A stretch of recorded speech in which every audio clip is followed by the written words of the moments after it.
అక్రమాలు చేయడానికి సిద్ధపడ్డ chemistry experts కి తెగ డిమాండ్ ఉందేమో. మహారాష్ట్ర పోలీసులు హైదరాబాద్ లో చేసిన ఆపరేషన్ యావత్ దేశాన్ని షాక్ గురి చేసింది.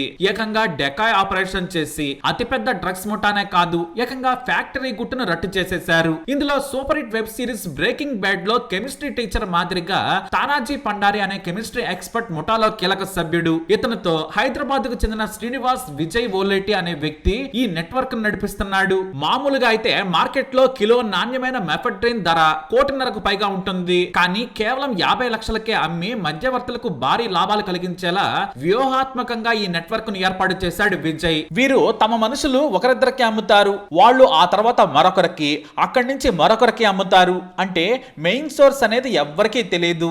అలా 23 ఏళ్ల బంగ్లాదేశ్ యువతి కూడా ఈ కాలేజీ యువకులకు, తన క్లయింట్స్ కు చాలా రోజులుగా ఈ మెఫెడ్రిన్ అమ్ముతుంది.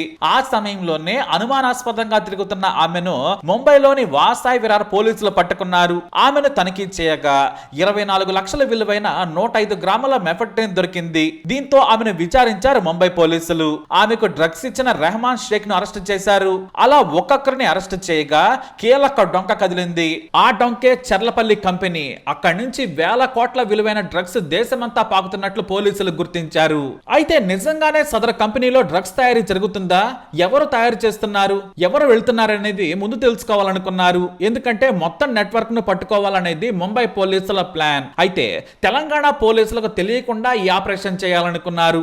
అదే పని చేశారు. లారీ డ్రైవర్లు, క్లీనర్ల రూపంలో ముంబై పోలీసులు సదరు కంపెనీ దగ్గర రెక్కి నిర్వహించారు. వాస్తవానికి ఆ కంపెనీకి బోర్డు ఉండదు, లోపల దొంగచాటుగా వ్యవహారాలు నడుపుతూ ఉంటారు. అదే క్రమంలో దూరం నుంచి ఏ రోజుకు ఆ రోజు కూలీలు మారుతున్నట్లు వీళ్ళ దగ్గర నుంచి గమనించారు. ఎందుకంటే ఆ కంపెనీలో ఏం జరుగుతుందో తెలుసుకుంటారనే ఉద్దేశంతో సిటీలోని దూర ప్రాంతాల నుంచి కూలీలను తీసుకుంటున్నారని గమనించారు. దీంతో 2-3 సార్లు ఆ కూలీల అడ్డ దగ్గర ముంబైకి చెందిన కానిస్టేబుల్లు మారు వేషంలో ఉన్నారు. సరిగ్గా ఆగస్టు 5, 2025న ఓ కానిస్టేబుల్ కూలీల అడ్డ దగ్గర నిలబడ్డాడు. అతన్ని కూడా కూలీ అనుకున్న ఆ కంపెనీ ప్రతినిధి పనికి తీసుకెళ్లాడు. అంటే కానిస్టేబుల్ మారు వేషంలో ఎంటర్ అయిపోయాడు. ఇక కంపెనీలోకి అడుగు పెట్టాడు. అక్కడ పనిచేస్తున్నట్లు నటించి మొత్తం వివరాలు సేకరించడం మొదలు పెట్టాడు. అతనికి కెమికల్స్, డ్రగ్స్ పై అవగాహన కూడా ఉంది. కానీ ఈ విషయం బయటపడకుండా చూసుకున్నాడు. అయితే కొన్ని రోజుల తర్వాత ఆ సంస్థలో పనిచేసే అవకాశం ఆ కానిస్టేబుల్ కు దొరికింది. సదరు కానిస్టేబుల్ మొత్తం అక్కడ విషయాన్ని గమనించాడు. మొత్తానికి అక్కడ డ్రగ్స్ తయారీ జరుగుతుందని గ్రహించాడు. అతనితోనే కెమికల్ డ్రమ్ములను డ్రగ్స్ తయారీ ఎక్స్పర్ట్స్ పండరి మోయించాడు. కొన్ని కెమికల్స్ ను కల్పించాడు. పలు జాగ్రత్తలు కూడా చెబుతూ ఉండేవాడు. అతను ఒక పోలీస్ అని వారికి ఎలాంటి అనుమానం కలగలేదు. అలాగే బిహేవ్ చేశాడు ఈ కానిస్టేబుల్. ఎందుకంటే పనిలోకి తీసుకున్నప్పుడు తాను బీహార్కు చెందిన వ్యక్తినని చెప్పాడు. చాలా మంది బీహారీలు హైదరాబాద్ లో కూలి పనులు చేస్తూ ఉంటారు. పైగా వారికి పెద్దగా చదువు రాదు, కెమికల్స్ గురించి కూడా పెద్దగా తెలియదనే ఆలోచనతోనే వారినే ఎంచుకునేవారు. సరిగ్గా వారి బాటలోనే వెళ్లారు ముంబై పోలీసులు. ఈ పోలీస్ కానిస్టేబుల్ ను కూడా కూలీగా చేర్చుకున్నారు. కంపెనీలో పనిచేస్తూనే తన ఫోన్ లో చుట్టాలతో మాట్లాడుతున్నట్లుగా సమాచారం చేరవేస్తూ ఉండేవాడు ఈ సదర్ కానిస్టేబుల్. మెఫెడ్రిన్ తయారీతో పాటు ఇతర డ్రగ్స్ తయారీ కూడా జరుగుతుందని నిర్ధారించాడు. ఇక అప్పటికే ముంబై నుంచి స్పెషల్ పోలీస్ టీం హైదరాబాద్ లో దిగిపోయింది. కానిస్టేబుల్ నుంచి గ్రీన్ సిగ్నల్ వచ్చేదా ఆలస్యం. ఆ వెంటనే దాడి చేయాలని నిర్ణయించారు. మొత్తానికి కానిస్టేబుల్ పని పూర్తయింది. మొత్తం సిద్ధం చేసేశాడు. అన్ని ప్రూఫ్లు గ్యాదర్ చేసేసుకున్నాడు.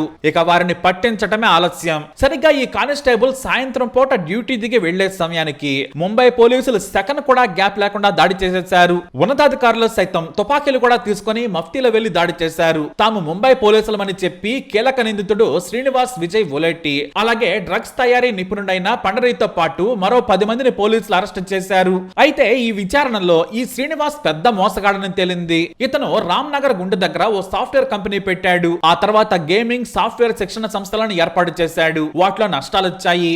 ఆ తర్వాత సూపర్ మార్కెట్ ఏర్పాటు చేశాడు. కానీ అది కూడా సరిగ్గా నడవలేదు. అయితే సూపర్ మార్కెట్ కోసం అద్దెకిచ్చిన యజమానినే బెదిరించాడు. డబ్బులు ఇవ్వకుండా, ఖాళీ చేయకుండా వేధించడంతో యజమాని కోర్టుకెళ్లి మరీ ఖాళీ చేయించాడు. అలాగే ఇంటి అద్దె కూడా చెల్లించకుండా వేధించేవాడు. పైగా ఓనరే కొన్ని డబ్బులు ఇచ్చి మరీ ఖాళీ చేయమని బ్రతిమలాడాడట.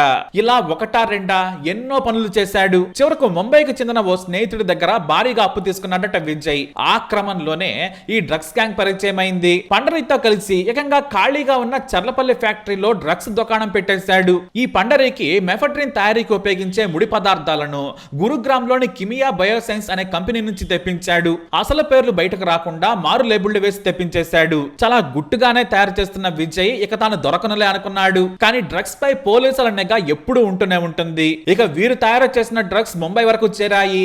అక్కడ ముంబైలో తాను తయారు చేసిన డ్రగ్స్ అమ్ముతూ ఉండగా బంగ్లాదేశ్ యువతి చిక్కింది.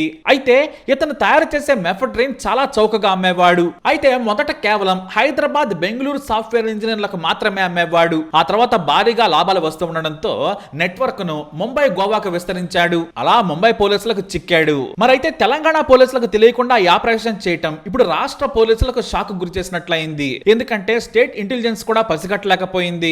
ముంబై పోలీసులు వచ్చి 12 కోట్ల విలువైన డ్రగ్స్ తయారీ, ముడి పదార్థాలు ముఠాను పట్టుకునే వరకు ఏం చేస్తున్నారనే విమర్శలు ప్రతిపక్షాల నుంచి మొదలయ్యాయి. ఇప్పుడు రాచకొండ పోలీసులు ఖాళీగా ఉన్న కంపెనీలపై దాడులు చేస్తూ వివరాలు సేకరిస్తున్నారు. ఏ కంపెనీలో ఏం తయారు చేస్తున్నారనే విషయాలను ఆరా తీస్తున్నారు. ఇప్పుడు దేశంలోనే పట్టుపడ్డ అతిపెద్ద డ్రగ్ ముఠాలో ఈ హైదరాబాద్ గ్యాంగ్ కూడా ఒకటిగా నిలిచింది. దేశంలో డ్రగ్స్ విస్తరణ ఎలా పెరిగిపోతుందనే తెలుసుకోవడానికి ఈ ఒక్క ఉదాహరణ చాలు. అయితే ఆ సదర్ కానిస్టేబుల్ డెకాయ్ ఆపరేషన్ కు ఇప్పుడు దేశవ్యాప్తంగా ప్రశంసలు దక్కుతున్నాయి. మరి ఈ ఆపరేషన్ పై మీరేమంటారు? మీ అభిప్రాయాన్ని కమెంట్ ద్వారా తెలియజేయండి. ఈ వీడియో అప్డేట్స్ కోసం మై ఛానల్ ఫాలో అవ్వండి, తప్పకుండా సబ్స్క్రైబ్ చేసుకోండి. తెల్లారు లేస్తే బిల్డప్లు, ఒకటి ఈగల్ అని, ఇంకోటి హైడ్రా అని, నేను 18 గంటలు పనిచేస్తా అని, నేనే హోంమంత్రిత్వ శాఖ కావాలని నా దగ్గర పెట్టుకున్నా అని. కానీ చేసే పని ఏంది? నిమజ్జనం కాడికి పోయి ఇట్లా చూసినట్టు చేసుడు యాక్టింగు, లేదంటే మా సోషల్ మీడియాలో ఏ పిల్లగాడు ఏం పోస్ట్ పెడుతుండో చూసుడు, రీట్వీట్ వస్తే 20 రోజులు జైల్లో పెట్టుడు, సోయి లేదా కేసీఆర్ మీద సిబిఐ కేసు. అంటే టీఆర్ఎస్ నాయకత్వం మీద, బీఆర్ఎస్ నాయకత్వం మీద పెట్టిన శ్రద్ధ, దృష్టి. నేను ముఖ్యమంత్రిని అడుగుతున్నా, నీకు అసలు సిగ్గుందా? మహారాష్ట్ర పోలీసు వాళ్ళు వచ్చి ఇక్కడ నెలల తరబడి ఆ కంపెనీలో కూలీలుగా చేరి, కార్మికులుగా చేరి, నెలల తరబడి పరిశోధించి, చివరికి అది డ్రగ్స్ అని తెలుసుకున్న తర్వాత, నిర్ధారించుకున్న తర్వాత, నీకు ఖబర్ లేకుండా, నీ పోలీసు వాళ్ళకి ఖబర్ లేకుండా నీ ఇంటెలిజెన్స్ వ్యవస్థ కుప్పగూలిపోయి వాళ్ళు వచ్చి దాడి చేసి, మహారాష్ట్ర పోలీసు వాళ్ళు వచ్చి హైదరాబాద్లోని చర్లపల్లిలో దాడి చేసి 12,000 కోట్ల డ్రగ్స్ పట్టుకున్నారు. నేను ముఖ్యమంత్రిని అడుగుతున్నా, నీకేమైనా ముడుపులు ముట్టినాయి? ఇలా 12,000 కోట్లు 21 నెలల నుంచి ఏం చేస్తున్నావు? నీ ఈగల్ ఏం చేస్తుంది? నీ హైడ్రా ఏం చేస్తుంది? నీ హోంమంత్రిత్వ శాఖ ఏం చేస్తుంది? నీ పోలీస్ ఇంటెలిజెన్స్ ఏం చేస్తుంది? ముడుపులు తీసుకోవడంలో బిజీగా ఉన్నారా? ఎట్లా? హైదరాబాద్లోని చెర్లపల్లిలో 12,000 కోట్లు. ఇది భారతదేశంలోనే రెండవ అతిపెద్ద డ్రగ్స్ ఇప్పటిదాకా దొరికింది. ఇదివరకు ఒకసారి గుజరాత్లో దొరికింది 21,000 కోట్లు, ఇప్పుడు రెండోసారి 12,000 కోట్లు. సిగ్గులేని విషయం ఏంటంటే, సిగ్గుపడాల్సిన విషయం ఏంటంటే, మన పోలీసులకు ఖబర్ కూడా లేదు. మహారాష్ట్ర పోలీసులు వచ్చి దాడి చేసేదాకా మన పోలీసులకు ఖబర్ కూడా లేదు. ముఖ్యమంత్రి గారికి ముడుపులు అందినాయి అనేది నా అనుమానం. అందుకే చూసి చూడనట్టు వేయండేమో, లేదా ముఖ్యమంత్రి బిజీగా ఉన్నాడేమో. ఏది, ఎవడు రీట్వీట్ అవుతుండు వాని మీద కేసు పెట్టుర్రి, ఎవడు పోస్ట్ పెడుతుండే వాని అర్జెంట్ లోపలేయండి, లేదా గణేష్ కాడ పోయి కొద్దిగా స్టంట్ కొట్టినట్టు చేద్దాం, అక్కడ కేసీఆర్ పాటలు బాగా పెడుతుర్రు, పోలీసు వాళ్ళు డీజే బాక్సులు గుంజుకోవాలి, యాంప్లిఫైర్లు గుంజుకోవాలి.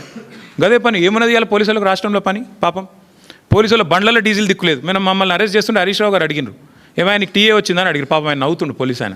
డిఏ వచ్చినాదా, టీఏ వచ్చినాదా, మీ బండ్లలో డీజిల్ అని వస్తున్నాదా అంటే చెప్పలేకపోతున్నారు. పోలీసు వాళ్ళు నవ్వుతున్నారు.